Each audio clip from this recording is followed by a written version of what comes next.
everyone, hope you all are doing good. Welcome to physics class by KRD ma'am. This is Ramadevi. Let's start today's class. So mana last topic of electric charges and fields lesson lo electric flux and Gauss law. So ఇది ఒక చాలా important topic to be learned. అయితే gas లా చెప్పేటప్పుడు మనకు కొన్ని derivations వస్తాయి. ఆ derivations నేను ఇవాళ కంప్లీట్గా తీసుకోవట్లేదు, బికాజ్ మనము క్విక్ రౌండ్ ఆఫ్ చాప్టర్స్ని అలాగే ప్రాబ్లమ్స్ కూడా డిస్కస్ చేయాలి అంటే it will take a lot of time. So elaborate topic explanation ఎవరికైనా కావాలి అంటే నాకు మెసేజ్ చేయండి, తర్వాత ఎప్పుడైనా వీడియో చేసుకుందాము. బట్ ఈ రోజు అయితే మన క్విక్ రివిజన్లో electric flux and Gauss law start చేద్దాం. గాస్ లా ఎలక్ట్రిక్ ఫ్లక్స్కి వెళ్ళే ముందు ఒక చిన్న టాపిక్, ఒకటి కుట్టి టాపిక్ ఉంది, అదొకటి చెప్పుకుందాము. ఏంటి అంటే కంటిన్యూస్ ఛార్జ్ డిస్ట్రిబ్యూషన్. సో ఇప్పటిదాకా మనం చూసింది డిస్క్రీట్ ఛార్జ్ అనమాట. అంటే ఛార్జెస్ సెపరేట్గా ఉన్నప్పుడు మనం ఏం చెప్పుకున్నాం, ఇక్కడ ఒక ఛార్జ్ ఉంది Q1, ఇక్కడ ఒక ఛార్జ్ Q2 ఉంది, ఆ రెండింటి మధ్యలో డిస్టెన్స్ ఇలా చెప్పుకున్నాం. కానీ ప్రాక్టికల్ సిచ్యువేషన్లో కెన్ వి హ్యాండిల్, ఇక్కడ ఒక ఎలక్ట్రాన్ పెట్టాము, ఇక్కడ ఒక ప్రోటాన్ పెట్టాము, పెట్టగలమా? అసలు ఒక సింగిల్ ఎలక్ట్రాన్ని ఒక సింగిల్ ప్రోటాన్ని నార్మల్ సిచ్యువేషన్స్లో హ్యాండిల్ చేయడం అనేదే ఇంపాసిబుల్. సో సింగిల్ ఛార్జెస్, ఇక్కడ ఒక ఛార్జ్ ఉంది, ఇక్కడ ఒక ఛార్జ్ ఉంది, డిస్క్రీట్ ఛార్జెస్ అనేవి నాట్ పాసిబుల్. ఛార్జెస్ని ఎలా హ్యాండిల్ చేయాలి? ఏదైనా బాడీ మీద మనం పెట్టినప్పుడు, ఫర్ ఎగ్జాంపుల్ ఈ పెన్ ఉంది, దీనిని ఛార్జ్డ్ బాడీగా మార్చాలి అంటే దీని మీద ఛార్జెస్ డెవలప్ అవుతాయి. అలా డెవలప్ అయ్యేటప్పుడు దీని మీద ఛార్జెస్ ఎలా ఉంటాయి? మొత్తం బాడీ అంతా డిస్ట్రిబ్యూట్ అయి ఉంటాయి. సో డిస్క్రీట్ ఛార్జెస్ కాకుండా మనము ప్రాక్టికల్ సిచ్యువేషన్లో ఫేస్ అయ్యేది ఏంటి అంటే కంటిన్యూస్ ఛార్జ్ డిస్ట్రిబ్యూషన్. సో ఈ పాయింట్ ఒకటి కొంచెం గుర్తుపెట్టుకోవాలి, కంటిన్యూస్ ఛార్జ్ డిస్ట్రిబ్యూషన్. ఛార్జ్ అనేది ఒక బాడీ మీద కంటిన్యూస్గా డిస్ట్రిబ్యూట్ అయి ఉంటుంది, అంతేగాని ఇక్కడ ఒక ఛార్జ్ ఇక్కడ ఒక ఛార్జ్, డిస్క్రీట్ ఛార్జెస్ అనేవి నాట్ పాసిబుల్ అనమాట. సో కంటిన్యూస్ ఛార్జ్ డిస్ట్రిబ్యూషన్లో ఛార్జ్ ఎలా డిస్ట్రిబ్యూట్ అయి ఉండొచ్చు అంటే లెంత్ వైజ్ డిస్ట్రిబ్యూట్ అయి ఉండొచ్చు, ఏరియా వైజ్ డిస్ట్రిబ్యూట్ అయి ఉండొచ్చు, వాల్యూమ్ వైజ్ డిస్ట్రిబ్యూట్ అయి ఉండొచ్చు.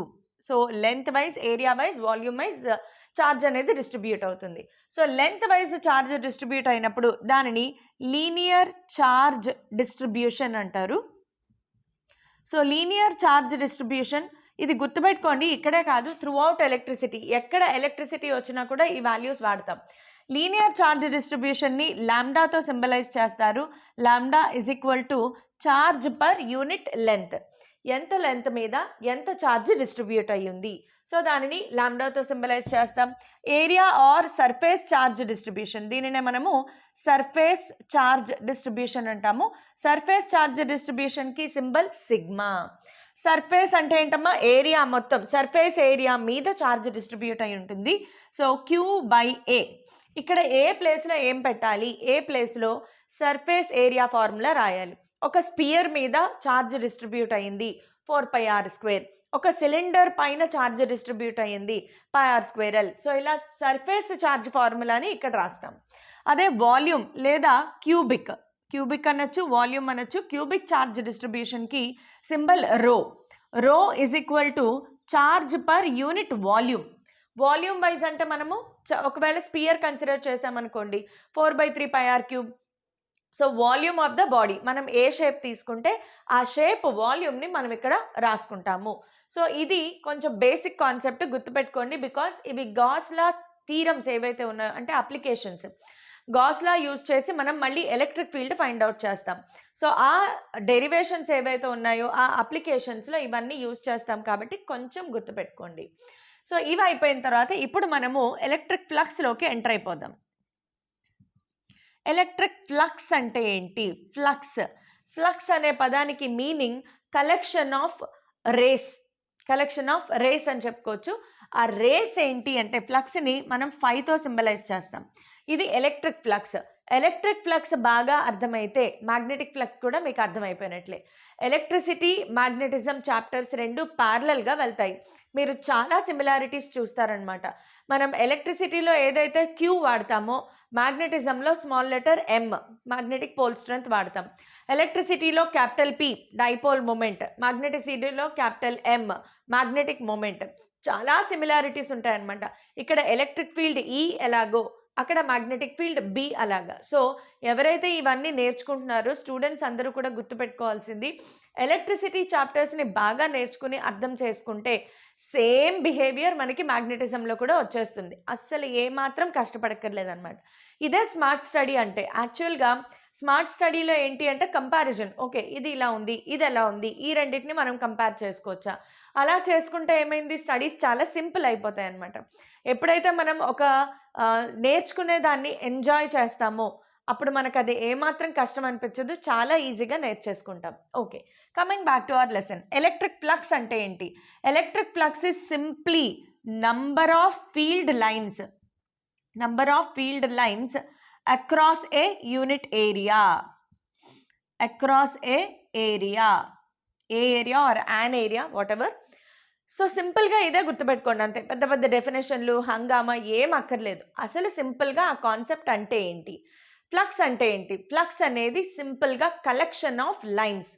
ఇక్కడ ఎలక్ట్రిక్ ఫ్లక్స్ అనుకుంటున్నాం కాబట్టి మనకు ఆల్రెడీ తెలుసు ఎలక్ట్రిక్ ఫీల్డ్ని మనం ఎలా రిప్రజెంట్ చేస్తామో, నంబర్ ఆఫ్ ఫీల్డ్ లైన్స్ని డ్రా చేయడం ద్వారా ఎలక్ట్రిక్ ఫీల్డ్ని రిప్రజెంట్ చేస్తాం. సో ఆ ఫీల్డ్ లైన్స్ ఒక ఏరియా నుంచి ఎన్ని వెళ్తున్నాయి జస్ట్ కౌంట్ చేసుకుంటే చాలు మనకి ఫ్లక్స్ వచ్చేస్తుంది. సో అందుకే ఫ్లక్స్కి ఫార్ములా ఏమవుతుంది అంటే phi = B డాట్ DA. ఇక్కడ DA అనేది area vector, B bar dot DA bar. ఎందుకు బార్లు పెట్టాను అంటే మీకు తెలుసు మ్యాగ్నెటిక్ ఫీల్డ్ అనేది వెక్టార్ క్వాంటిటీ, ఏరియా అనేది కూడా వెక్టార్ క్వాంటిటీయే. DA రాసుకోకపోతే, DA అంటే స్మాల్ ఏరియా, ఏ రాసుకుంటే కంప్లీట్ ఏరియా. ఇక్కడ ఫ్లక్స్ అనేది స్కేలార్ క్వాంటిటీ గుర్తుపెట్టుకోండి. ఎలక్ట్రిక్ ఫ్లక్స్ అనేది కేవలం it is a scalar quantity. So రెండు వెక్టార్ క్వాంటిటీస్ నుంచి స్కేలార్ రావాలి అంటే మనం ఖచ్చితంగా డాట్ ప్రొడక్ట్ వాడుకోవాలి. సో ఇక్కడ ఆన్సర్ ఏమొస్తుంది, BDA కాస్ తీటా.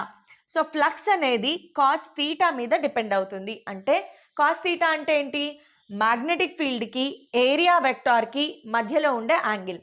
ఈ మాట బాగా గుర్తుపెట్టుకోండి. ఏరియా అనేది వెక్టార్ క్వాంటిటీ, ఇది మీకు ఆల్రెడీ తెలుసు, నా ప్రీవియస్ క్లాసెస్లో కూడా చెప్పాను.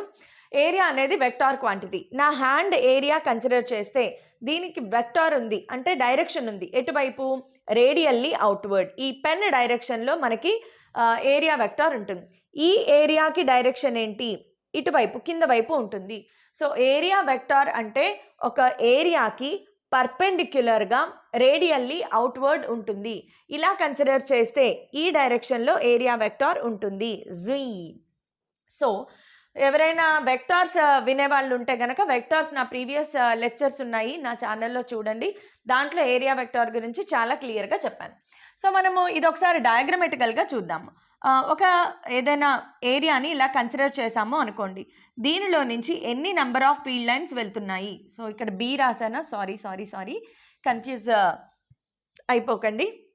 ఏరియా నేను మ్యాగ్నెటిక్ ఫ్లక్స్ రాశాను, ఎలక్ట్రిక్ ఫ్లక్స్ కాబట్టి ఏం రాయాలి, E bar dot DA, E bar dot DA లేదా EDA cos theta.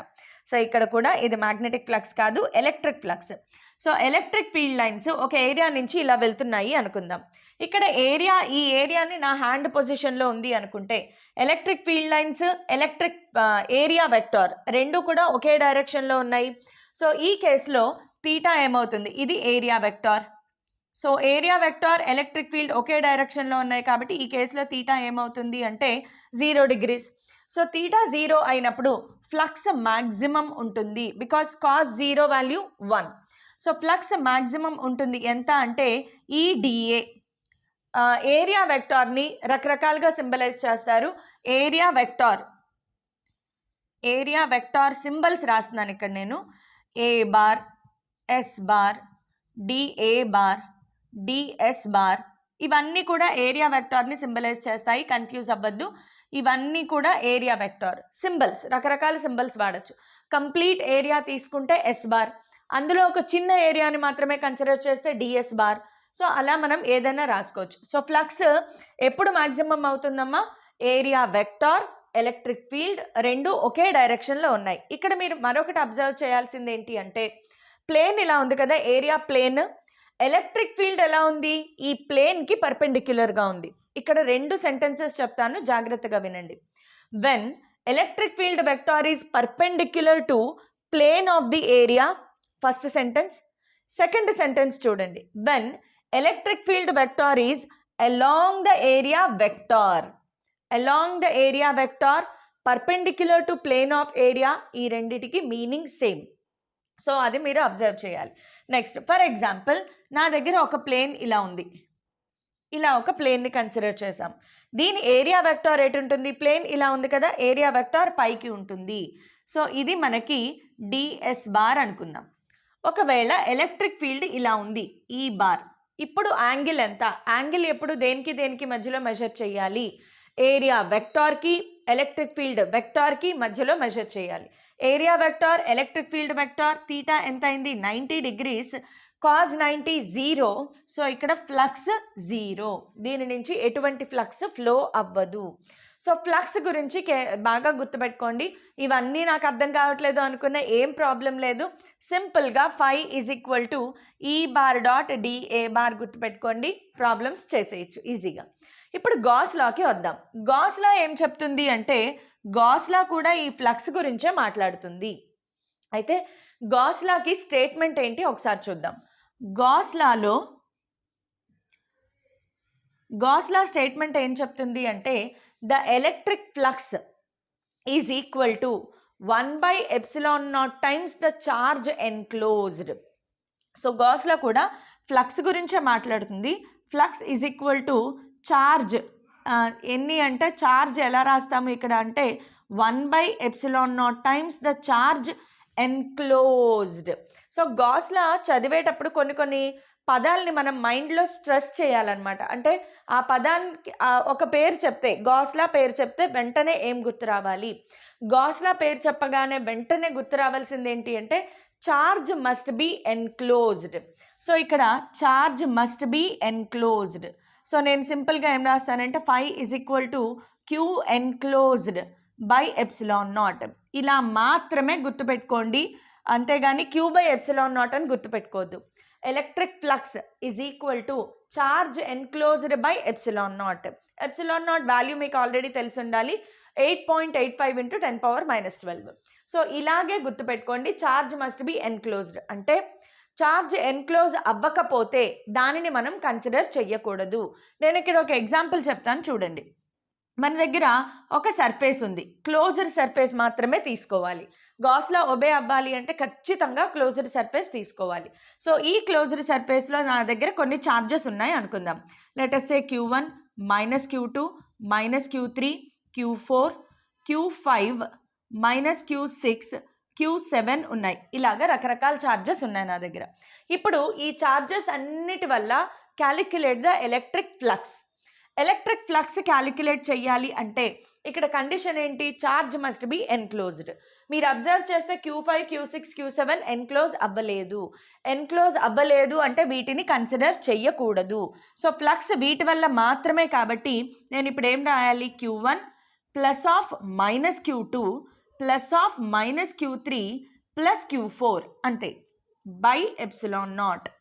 So flux అనేది ఎన్క్లోజ్డ్ ఛార్జెస్ వల్ల మాత్రమే వస్తుంది, కానీ ఛార్జెస్ ఎన్క్లోజ్ అవ్వని వాటి నుంచి ఫ్లక్స్ క్యాలిక్యులేట్ చేయకూడదు. అయితే ఫ్లక్స్ని క్యాలిక్యులేట్ చేయకూడదు కానీ ఎలక్ట్రిక్ ఫీల్డ్ క్యాలిక్యులేట్ చేయొచ్చు. ఒకవేళ ఇప్పుడు ఈ నెట్ కావాలి అనుకోండి, ఇదే ఎగ్జాంపుల్కి ఈ నెట్ క్యాలిక్యులేట్ చేయాలి. సేమ్ ఎగ్జాంపుల్, ఈ నెట్ క్యాలిక్యులేట్ చేయాలి అంటే ఎలక్ట్రిక్ ఫీల్డ్కి రెస్ట్రిక్షన్స్ లేవు. Electric field is due to all the charges enclosed not enclosed. So E1 bar plus E2 bar plus E3 bar plus E4 bar plus E4 bar plus E5 bar plus E6 bar plus E7 bar. బార్లు పెట్టాను, గుర్తుపెట్టుకోండి. బార్లు పెట్టాము అంటే వాటి డైరెక్షన్తో పాటు అంటే మనం కన్సిడర్ చేయాలి. సో ఇక్కడ వెక్టార్ ఎడిషన్ తీసుకోవాలి. సో గుర్తుపెట్టుకోండి, ఎలక్ట్రిక్ ఫీల్డ్ క్యాలిక్యులేట్ చేయాలి అంటే charge need not to be enclosed, but according to gas law flux calculate చేయాలి అంటే మాత్రం ఖచ్చితంగా charge must be enclosed. So మీరందరూ పెన్ను పేపర్తో రెడీగా ఉన్నారనుకుంటున్నాను. క్విక్గా స్క్రీన్ పాజ్ చేసి నోట్స్ చేసేసుకోండి, తయారు చేసుకోండి. సో ఇప్పుడు మనం అసలు గాస్ లా ఎందుకు అనే డౌట్ ఏమైనా వచ్చిందా మీకు? గాస్ లా ఎందుకు? ఏదో ఒక పర్పస్ ఉండాలి కదా మనం చదువుతున్నాము అంటే. గాస్ లా అనేది ఎందుకు అంటే ఎలక్ట్రిక్ ఫీల్డ్ని ఫైండ్ అవుట్ చేయడానికి. ఒక చార్జ్డ్ బాడీ వల్ల, అది కూడా ఎలాంటి charged body? Continuously charged body వల్ల ఎలక్ట్రిక్ ఫీల్డ్ని క్యాలిక్యులేట్ చేయడానికి గాస్ లా వాడతారు. మనం ఇంటర్మీడియట్లో గాస్ లాకి పెద్దగా ఇంపార్టెన్స్ ఇవ్వం, కానీ ఇంజనీరింగ్లో ఎలక్ట్రిసిటీ అనేది గాస్ లా నుంచే స్టార్ట్ అవుతుంది. సో గాస్ లా అనేది బాగా నేర్చుకోండి, మీ ఇంజనీరింగ్కి బేసిక్స్ అవుతుంది. సో చెప్పాను కదా, గాస్ లా ఎందుకు అంటే to find electric field due to continuously charge distribution ఉన్న బాడీస్కి. ఫర్ ఎగ్జాంపుల్ చూడండి, ఇప్పుడు నేను ఒక ఎగ్జాంపుల్ తీసుకుందాం. Electric field due to a long charged wire. Charged wire అంటే, లాంగ్ చార్జ్డ్ వైర్ అంటే మనకు వైర్ ఇలా ఉంది, దీని మీద చార్జ్ అనేది ఉంది. ఇప్పుడు దీని మీద టోటల్ ఛార్జ్ Q అనుకుందాం. ఈ ఛార్జ్ వల్ల దీని నుంచి ఒక r డిస్టెన్స్లో ఎలక్ట్రిక్ ఫీల్డ్ ఫైండ్ అవుట్ చేయాలి. ఇది కొంచెం కష్టం కదా, మన నార్మల్ E = 1/4πε0 Q/r² వాడలేం. బికాస్ E = 1/4πε0 Q/r² దేనికోసం? సింగిల్ ఛార్జ్ ఉన్నప్పుడు Q అనే ఛార్జ్ ఉంది, దానివల్ల ఎలక్ట్రిక్ ఫీల్డ్. కానీ ఇక్కడ ఏమైంది, ఛార్జ్ అనేది లెంత్ వైజ్ డిస్ట్రిబ్యూట్ అయ్యింది. సో ఇలాంటి వాటికి మనం గాస్ లా వాడతాము. అయితే గాస్ లా అప్లై చేయాలి అంటే charge must be enclosed. So charge enclose అవ్వడానికి ఈ గాస్ లా అప్లికేషన్స్లో మనం ఏం చేస్తామంటే, ఒక గాషియన్ సర్ఫేస్ని, ఇమాజినరీ సర్ఫేస్, దానిని మనం గాషియన్ సర్ఫేస్ అంటాము, దానిని ఇమాజిన్ చేసుకుంటాం. ఏ షేప్ అయితే ఆ షేప్. ఇప్పుడు ఇది సన్నగా పొడవుగా ఉంది కాబట్టి మనం ఇమాజిన్ చేసుకునే Gaussian surface can be a cylinder. So నేను ఒక సిలిండ్రికల్ గాషియన్ సర్ఫేస్ని ఇమాజిన్ చేసుకుంటే, ఇప్పుడు చూడండి ఛార్జ్ అనేది ఎన్క్లోజ్ అయిపోయింది. సో ఛార్జ్ ఎన్క్లోజ్ అయిపోయింది. ఇప్పుడు దీనికి ఫ్లక్స్ ఫార్ములా ఏం రాసుకోవాలి? phi = ∫E.ds = Q/ε0. ఏ ఫార్ములా అయినా వాడుకోవచ్చు, ఇవన్నీ కూడా వాడచ్చు మనం. సో Q ఏంటిది? ఎన్క్లోజ్డ్. ఇప్పుడు ఈ ఛార్జ్ అంతా ఎన్క్లోజ్ అయింది. ఈ సిలిండర్ రేడియస్ r అనుకుందాము. దీని మీద లెంత్ వైజ్ ఛార్జ్ డిస్ట్రిబ్యూట్ అయింది కాబట్టి లీనియర్ ఛార్జ్ డిస్ట్రిబ్యూషన్ వాడాలి. సో ఈ ఫార్ములాలో మనం సబ్స్టిట్యూట్ చేస్తే ఇక్కడ ఎలక్ట్రిక్ ఫీల్డ్కి ఫార్ములా ఏమొస్తుంది అంటే λ/2πε0r. ఇక్కడ డెరివేషన్ పార్ట్ని నేను స్కిప్ చేస్తున్నాను, బికాస్ ప్రాబ్లమ్స్ కూడా డిస్కస్ చేయాలి అంటే మనకి టైం సరిపోదు. సో నేను డైరెక్ట్ ఆన్సర్స్ రాస్తున్నాను. ఎవరికైనా డెరివేషన్ కూడా ఎక్స్ప్లెయిన్ చేయాలి అంటే నాకు కామెంట్స్ చేయండి, నేను తప్పకుండా ఒక ఎలాబరేటెడ్ డెరివేషన్స్ వీడియో అనేది మీకు చేస్తాను. సో ఇలా r డిస్టెన్స్లో ఇక్కడ ఒకసారి మీరు అబ్జర్వ్ చేస్తే, ఇక్కడ ఒక చిన్న ఏరియా డిఎస్ని కన్సిడర్ చేశాను అంటే దీని డైరెక్షన్ ఇటువైపు ఉంటుంది. పాజిటివ్ ఛార్జ్ వల్ల ఎలక్ట్రిక్ ఫీల్డ్, ఇది ds బార్. పాజిటివ్ ఛార్జ్ వల్ల ఎలక్ట్రిక్ ఫీల్డ్ రేడియల్లీ అవే. ఈ రెండు ఒకే డైరెక్షన్లో ఉన్నాయి, cos 0 1. So flux maximum. అదే ఈ ఏరియాని కన్సిడర్ చేశాను అనుకోండి, ఏరియా వెక్టార్ ఇటువైపు ఉంది, ఎలక్ట్రిక్ ఫీల్డ్ ఏమో ఈ డైరెక్షన్లో ఉంది. అంటే ఈ అప్పర్ సర్ఫేస్ ఈ లోవర్ సర్ఫేస్ వల్ల ఫ్లక్స్ ఏమైంది? 0. ఏరియా వెక్టార్ ఎలక్ట్రిక్ ఫీల్డ్ పర్పెండిక్యులర్గా ఉన్నప్పుడు ఏమైందమ్మా? θ 90 degrees, అంటే flux 0. So flux only curved surface వల్ల మాత్రమే వచ్చింది. ఇలాగా ఇంకొక example, electric field due to a plane sheet. Plane sheet అంటే ఇలా ఉంటుంది, దీని మీద మనకి ఛార్జ్ మొత్తం డిస్ట్రిబ్యూట్ అయ్యింది అనుకుందాం. సో ఇందులో వచ్చేదేంటి? Sigma. Because area wise charge distribute అయింది కాబట్టి ఇక్కడ ఎలక్ట్రిక్ ఫీల్డ్కి ఫార్ములా ఏమొస్తుందంటే σ/2ε0. Linear charge distribution, surface charge distribution, అలాగే మనకి స్పియర్, ఇవన్నీ వస్తాయి. ఇందులో కండక్టింగ్, నాన్ కండక్టింగ్ రెండు రకాలవి ఉంటాయి. కండక్టింగ్ బాడీస్ అయితే గనక ఛార్జ్ని ఇచ్చినప్పుడు వాటి సర్ఫేస్ మీద మాత్రమే ఛార్జ్ రిసైడ్ అవుతుంది. బాగా గుర్తుపెట్టుకోండి. కండక్టింగ్ టైప్ బాడీస్ అయితే వాటికి ఛార్జ్ ఇచ్చినప్పుడు ఛార్జ్ అనేది కేవలం సర్ఫేస్ మీద మాత్రమే ఉంటుంది. కానీ నాన్ కండక్టింగ్ బాడీస్కి ఛార్జ్ ఇచ్చినప్పుడు ఆ ఛార్జ్ వాటి వాల్యూమ్ మొత్తం డిస్ట్రిబ్యూట్ అయిపోయి ఉంటుంది. సో ఇదొక చిన్న పాయింట్ గుర్తుపెట్టుకోవాలి. ఇంకా చాలా డెరివేషన్స్ ఉంటాయి మనకి, ఆ ఫార్ములా అన్నీ కూడా మీరు ప్రాక్టీస్ చేసుకోవాలి. లేదు గాస్ లా మీద మీరు నాకు సెపరేట్ వీడియో కావాలి అంటే అది కూడా నేను చేసి పెడతాను. సో ఇలా రెండు షీట్స్ పక్కపక్కనే ఉన్నప్పుడు అనేది కన్సిడర్ చేస్తే ఇది ఒక అప్లికేషన్ ఉండొచ్చు మనకి. 2 షీట్స్ని కన్సిడర్ చేశాను. దీని మీద సర్ఫేస్ ఛార్జ్ డెన్సిటీ σ1, దీని మీద సర్ఫేస్ ఛార్జ్ డెన్సిటీ σ2 అనుకుందాం. దీని మీద 3 ఏరియాస్, రెండిటి మీద సేమ్ ఛార్జ్ ఉంది అనుకుందాం, పాజిటివ్ ఛార్జ్. 3 రీజియన్స్ కన్సిడర్ చేస్తే రీజియన్ 1, రీజియన్ 2, రీజియన్ 3. రీజియన్ 1లో చూడండి, రీజియన్ 1 దగ్గర దీనివల్ల ఎలక్ట్రిక్ ఫీల్డ్ ఇటువైపు ఉంది E1 బార్, దీనివల్ల కూడా ఎలక్ట్రిక్ ఫీల్డ్ ఇటువైపే ఉంది. కాబట్టి ఈ నెట్ రీజియన్ 1లో ఈ నెట్ ఈజ్ ఈక్వల్ టు, ఈ రెండు యాడప్ అయిపోతాయి మనకి. ఈ రెండు యాడప్ అవుతాయి అంటే σ1/2ε0 plus σ2/2ε0. Okay, if σ1 is equal to σ2, σ1 is equal to σ2 is equal to σ అనుకుంటే ఈ నెట్ ఏమవుతుంది ఇక్కడ, ఈ నెట్ ఈజ్ ఈక్వల్ టు σ/ε0. అదే మనం రీజియన్ 2కి వచ్చాము అనుకోండి, రీజియన్ 2లో ఈ నెట్ కావాలి అనుకుంటే దీనివల్ల ఎలక్ట్రిక్ ఫీల్డ్ ఈ డైరెక్షన్లో ఉంటే దీనివల్ల ఎలక్ట్రిక్ ఫీల్డ్ ఈ డైరెక్షన్లో ఉంటుంది. మనం ఎలా పెడుతున్నామో ఎలక్ట్రిక్ ఫీల్డ్ డైరెక్షన్స్ ఎలా పెట్టాలి అనేది ఆల్రెడీ ప్రీవియస్ క్లాస్లో చెప్పాను, దాని లింక్ డిస్క్రిప్షన్లో ఉంటుంది, ఫాలో అవ్వండి. సో ఈ నెట్ ఇక్కడ కావాలి అనుకుంటే మనకి రెండు ఆపోజిట్ డైరెక్షన్లో ఉన్నాయి కాబట్టి σ1/2ε0 డిఫరెన్స్ σ2/2ε0. ఒకవేళ if σ1 is equal to σ2 is equal to σ అయితే ఇక్కడ ఈ నెట్ వాల్యూ ఏమైపోయింది, 0. నెక్స్ట్ రీజియన్ 3కి వద్దాం. రీజియన్ 3కి వచ్చేటప్పటికి దీనివల్ల ఎలక్ట్రిక్ ఫీల్డ్ ఈ డైరెక్షన్లో ఉంది, దీనివల్ల కూడా ఎలక్ట్రిక్ ఫీల్డ్ ఇదే డైరెక్షన్లో ఉంది, బికాస్ పాజిటివ్ ఛార్జ్కి అవే. సో ఇక్కడ కూడా మనకి ఈ నెట్ ఎంత వస్తుంది అంటే σ1/ε0 2ε0 ప్లస్ σ2/2ε0. అయితే ఒకదానికి పాజిటివ్ పెడితే రెండో దానికి నెగిటివ్ పెట్టాలి, బికాజ్ ఇది ఈ డైరెక్షన్లో ఉంటే ఇక్కడ ఈ డైరెక్షన్లో ఉంది, ఇది నెగిటివ్ ఎక్స్ యాక్సిస్ మీద ఉంది కాబట్టి ఇక్కడ మనం మైనస్ సింబల్ పెట్టుకుందాము. ఇది పాజిటివ్ ఎక్స్ యాక్సిస్లో ఉంది కాబట్టి ఇది పాజిటివ్లో ఉంచుదాం. మళ్ళీ σ1 ఈజ్ ఈక్వల్ టు σ2 అయితే ఆన్సర్ ఏమొస్తుంది, σ/ε0. ఇలాగా ఒక స్పియర్కి, సిలిండర్కి మనకి డెరివేషన్స్ ఉంటాయి. సో ఇవన్నీ మీరు ఫాలో అవ్వండి. నేను problem oriented tips and tricks మాత్రమే చెప్తాను. First point to be remembered, flux చేసేటప్పుడు, ఎలక్ట్రిక్ ఫ్లక్స్ చేసేటప్పుడు ఫస్ట్ థింగ్ గుర్తుపెట్టుకోండి. ఫర్ ఎగ్జాంపుల్ ఒక ఛార్జ్ క్యూ ఉంది అనుకుందాం, ఇది ఒక స్పియర్ లోపల పెట్టాను. ఇప్పుడు ఈ స్పియర్ నుంచి ఎంత ఫ్లక్స్ బయటకు వస్తుంది, calculate the flux through this sphere. Calculate the flux through this sphere అంటే ఏంటి, φ ఈజ్ ఈక్వల్ టు Q/ε0 కదా అకార్డింగ్ టు గాస్ లా. దీంట్లో నుంచి ఎంత ఫ్లక్స్ చూడండి, రేడియల్లీ అవుట్వర్డ్స్ లైన్స్ ఇలా గీసాము అనుకోండి, ఫ్లక్స్ బయటకు వస్తుంది. సో ఎంత ఫ్లక్స్ బయటకు వచ్చింది, Q/ε0. ఇప్పుడు ఈ మొత్తం స్పియర్ని నేను తీసుకెళ్ళి ఒక క్యూబ్ లోపల ప్లేస్ చేశాను.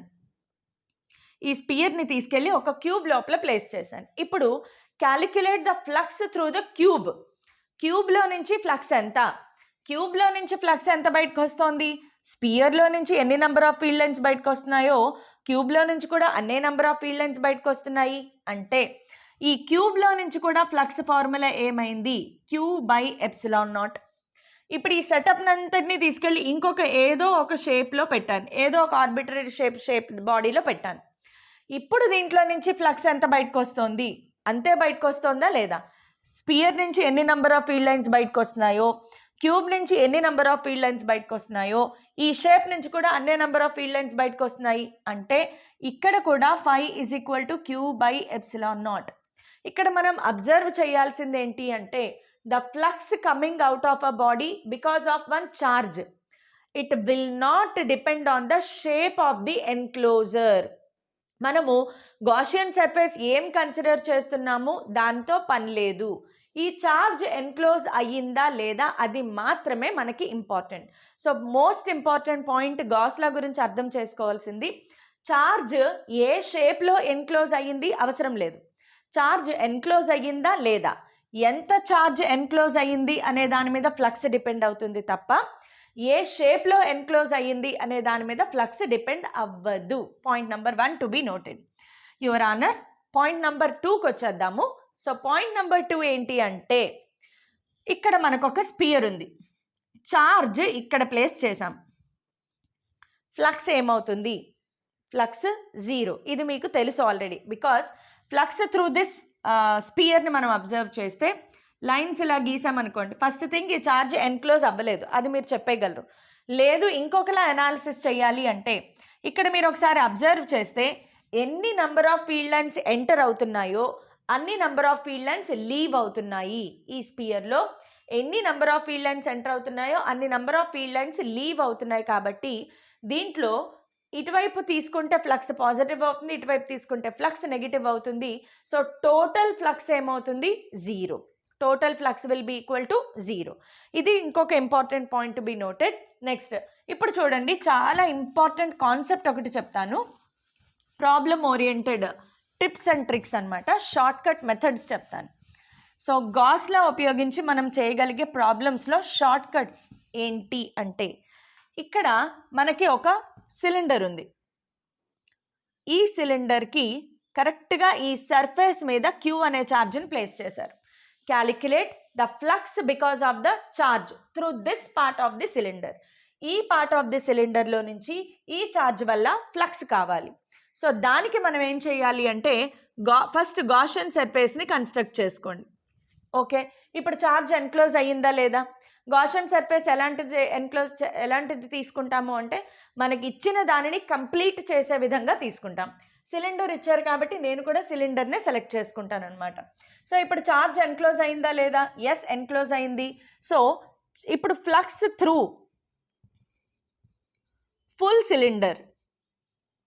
ఫుల్ సిలిండర్కి మనకి ఫ్లక్స్ ఏమవుతుంది? phi is equal to Q/ε0. కానీ నా పర్పస్ ఏంటి? ఓన్లీ ఈ సిలిండర్లో నుంచి మాత్రమే ఫ్లక్స్ కావాలి.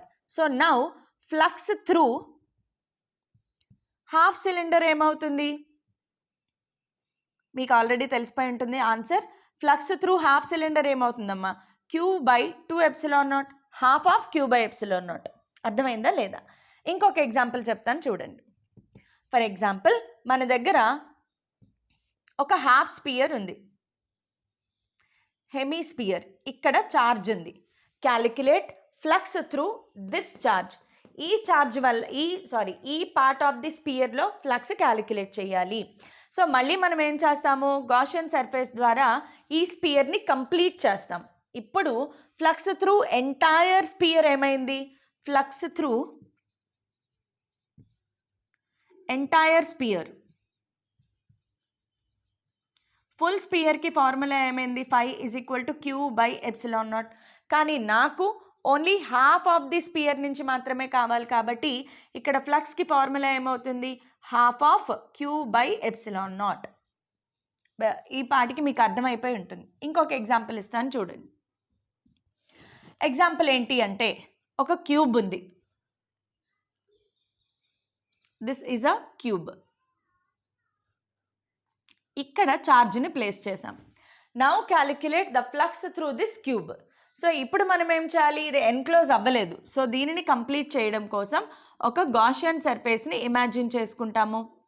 సో ఇప్పుడు ఇది ఒక కంప్లీట్ క్యూబ్ అయిపోయింది. So flux through entire cube ఏంటి? Flux through entire cube. Flux through entire cube ఏమైంది? phi is equal to Q/ε0. కానీ మనకేం కావాలి? Only half part of the cube నుంచి కావాలి. So phi is equal to Q/2ε0. ఇది answer. ఇప్పుడు ఇంకొక చిన్న ఎగ్జాంపుల్ ఇస్తాను చూడండి. నెక్స్ట్ ఎగ్జాంపుల్, మన దగ్గర ఒక క్యూబ్ ఉంది. కొంచెం పక్కకి డ్రా చేద్దాం. ఇది ఒక క్యూబ్. ఈ క్యూబ్కి ఈ ఎడ్జ్లో ఇక్కడ క్యూని ప్లేస్ చేసాం ఆన్ ద వర్టెక్స్. ఇప్పుడు ఫ్లక్స్ త్రూ దీస్ 3 సర్ఫేసెస్, ఈ 3 సర్ఫేసెస్ నుంచి మాత్రమే నాకు ఫ్లక్స్ కావాలి. ఇప్పుడు ఎలా చేయాలి? ఇప్పుడు ఈ ఛార్జ్ని ఎన్క్లోజ్ చేయాలి. ఈ ఛార్జ్ ఎన్క్లోజ్ అవ్వాలి అంటే ఒకసారి ఇమాజిన్ చేసుకోండి. దీని పక్కన ఒక క్యూబ్ పెట్టాలి, ఈ పక్కన ఒక క్యూబ్ పెట్టాలి, వెనకాల 2 అంటే బేస్లో 4 క్యూబ్స్ పెట్టాలి. దానిపైన ఇంకొక 4 క్యూబ్స్ పెడితేనే కదా ఈ ఛార్జ్ ఎన్క్లోజ్ అవుతుంది. సో టోటల్ మనకి ఎన్ని ఎక్స్ట్రా ఛార్జ్ క్యూబ్స్ కావాలి? 7. అంటే total we need total 8 cubes. అవునా కాదా? ఈ పక్కన ఒకటి గీయాలి, దీనికి ముందు 2, పైన 4 పెట్టాలి. సో ఇక్కడ మన క్యూబ్ ఉంది. 1 2 3 4 5 6 7 టోటల్ ఇది కాకుండా 7 మోర్ క్యూబ్స్ పక్క పక్కన పెట్టినప్పుడు అప్పుడు మన ఛార్జ్ అనేది ఎన్క్లోజ్ అవుతుంది. అప్పుడు మన క్యూబ్ ఎలా వస్తుంది, ఇలా ఉంటుంది క్యూబ్. ఓకే, సో ఇలాగా మనకి 4 క్యూబ్స్ వస్తాయి. 1 2 ఇక్కడ మళ్ళీ ఇంకొకటి 1 2 3 4 5 6 7. సో ఇలాంటి 4 టోటల్ 8 ఛార్జెస్ ఎన్క్లోజ్ అయ్యాయి. So flux through all 8 cubes ఎంత అవుతుంది, ఫ్లక్స్ త్రూ 8 క్యూబ్స్ ఎంత అవుతుందమ్మా, Q/ε0. ఆ 8 క్యూబ్స్లో నాకు ఒక క్యూబ్లో నుంచి మాత్రమే ఫ్లక్స్ కావాలి.